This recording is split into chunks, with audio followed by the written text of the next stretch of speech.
Hello everybody and welcome to another edition of the Magic Show. Now today is the first time I've actually been able to use my green screen. Check it out, and that's freaking awesome. That's fantastic. So look, in revving up towards my complete Kaladesh set review, yes it's coming, probably unfortunately not with Mr. Nelson. However, I wanted to talk about my top 5 Pauper cards from Kaladesh, and I'll actually give you 2 top 5 lists with a bonus top 5 list. And let's talk first about those that didn't make either of those lists.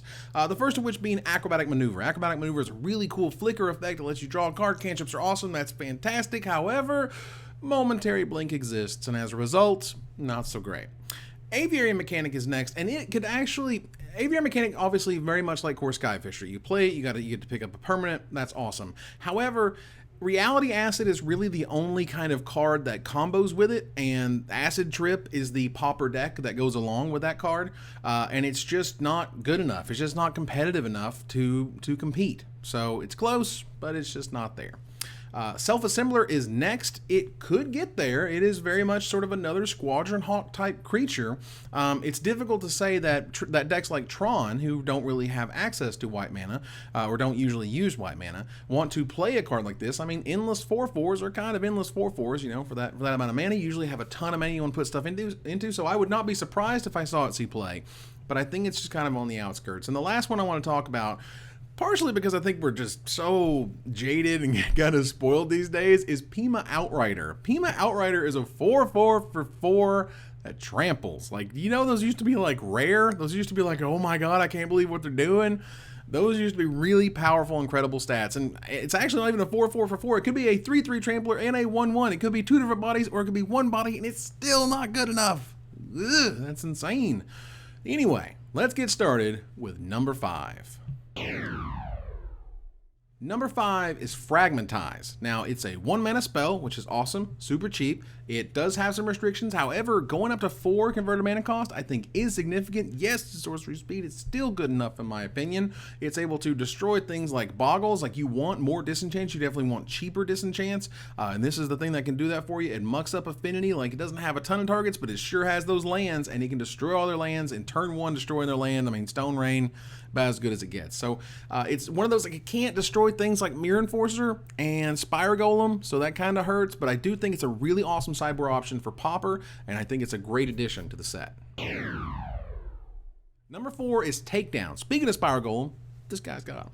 Speaking of Delver, this guy's got him. So there are lots of things that are really annoying. For example, Squadron Hawks. Now, I love to play Squadron Hawks, but this is a way to kill lots of Squadron Hawks. So the ability to basically be a modal spell that gives you all the different options and kills a whole bunch of threats in the metagame is really sweet. Now, I hate that sort of the only thing we're able to spotlight so far are sideboard options, because I think this is really a sideboard card. It's a really good one, and it has a lot of really sweet targets, and it gives more versatility to just 1 green mana, and I love it. Number 3 is Gear Seeker Serpent. Now, Gear Seeker Serpent, first of all, has affinity. It has affinity for artifacts. Now, yeah, it's not going to put it on there like other cards don't have their mechanic on them. However, Affinity is a really sweet deck, and Affinity could use, I think, a card like this. It's bigger than Gurmag Angler. It has a built-in ability that will help you win the game. Sometimes in Pauper, or even just in some of the aggro versus aggro matchups, you're just kind of sitting there looking at each other. But for 2 blue mana, you're able to run this guy out. This guy is super sweet, very powerful. The ability that's tacked onto it is not to be ignored. I think this card is very good and could see a lot of play. Number 2 is Salivating Gremlins. Now, this guy... These gremlins, man, I think somebody fed them after midnight, because they are really sweet. This card is very powerful. It triggers just on playing an artifact. There's artifacts that give you bonuses when they enter the battlefield, of course, like Prophetic Prism. You want to play your Core Skyfishers to pick them up and pick them back up and put them back down. And Salivating Gremlins is here for you. This card is super sweet. 1 artifact. It's a 4/3/2 artifact. It's a 6/3 trampler. Anything that can pump it, like, you know, the brute forces of the world, like, it doesn't matter. Any sort of way to get around its 3 toughness kind of drawback is going to make this card ridiculous. And the ability to chain artifacts being played over and over again with Glenhawks and Core Skyfishers, that's very powerful. This card, alongside our number 1, could make an archetype all by themselves. Number 1 is Reckless Fireweaver. This card is awesome. This card, not only does it work perfectly in conjunction with Salivating Gremlins, they're right there. It's your 2-drop and your 3-drop. That's what you want to do. On your first turn, you do whatever. On your second turn, you're playing your Fireweaver. On your third turn, you're playing your Gremlins. It's fantastic. These guys are just made to be used together. You want to play your artifacts. You want to pick them back up and put them back down. I think you're going to create entirely new archetypes. Can you imagine multiple Reckless Fireweavers out? Play an artifact, deal you 2. Play an artifact, deal you 3. It doesn't take long to be on the Magical Christmas Land to a fantastic place of winning all the time. These cards are sweet. I love how Reckless Fireweaver sort of kind of lets you play on defense a little bit, while on the other hand, the Gremlins are always attacking and trying to get more damage. Of course, your reds, you're able to play lightning bolts and direct damage and things. These cards do to go together. They are the chocolate and the peanut butter of the Kaladesh Pauper All-Stars. Now, let's talk about our bonus top 5.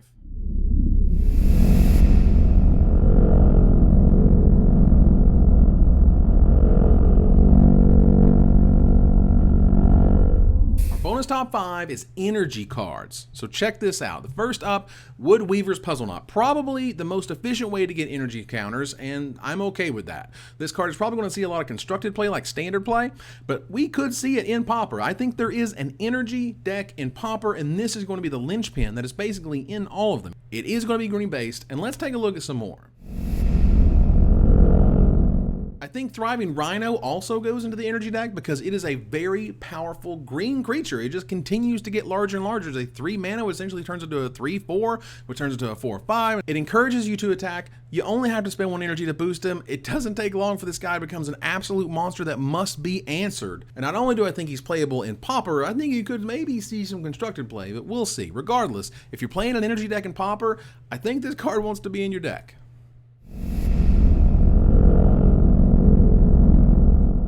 When you have a pair of cards that work so well together, and you have things that are giving you lots of energy, and you have things that kind of sort of scale in the right way, Live Fast and Die Young are both doing exactly what you want them to do. They're giving you energy, they're having awesome effects, and they're really replacing some cards that you would be playing otherwise. Like, you would play Read the Bones, but now you get to play Live Fast instead.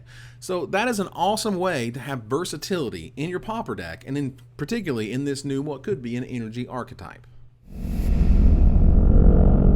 Lastly, I want to talk about Sage of Shalia's Claim. First of all, Shalia's Claim? Seriously? Whatever. The point is, if you don't have the Woodweaver's Puzzle Knot, this is probably going to be your 2-drop because it's very good, sort of on the curve. You want it right behind your Rhino. This is a guy that helps pump up your Rhino, which is sweet. It gives you the energy counters you're looking for. He is really sweet on the curve. Like, a 2-mana 2/1 still is fine, but with that bonus, it makes him just that much more playable. So if there is an energy deck, I think these are 5 of the cards that you're probably going to see in it.